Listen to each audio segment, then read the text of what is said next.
Bob, the setup today that you've been discussing, that you've been sharing on, it seems to be one that many precious metals and commodities investors have been waiting several years for. Gold's broken out, silver's starting to break out, the Fed tightening cycle's over, the loosening cycle is underway.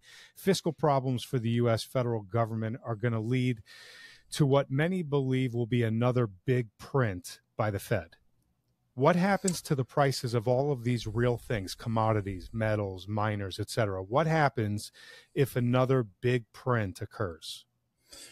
Well, I think what we've experienced from an investment perspective over the course of the last 15 years or so has been really this move from hard assets to soft assets and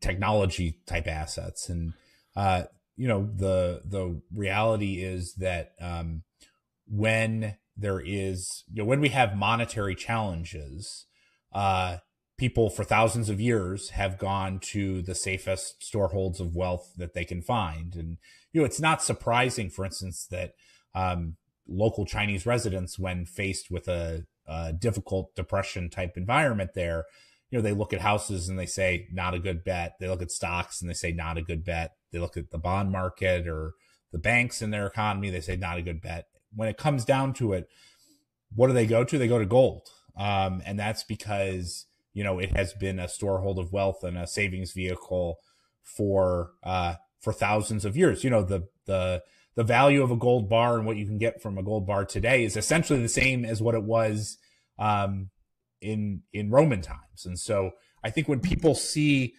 frankly, the chaos and the craziness that exists around them from a monetary perspective, and they compare that to what has been the long-term staying power of gold, they find it very compelling, and we're likely to see more investors move in that direction.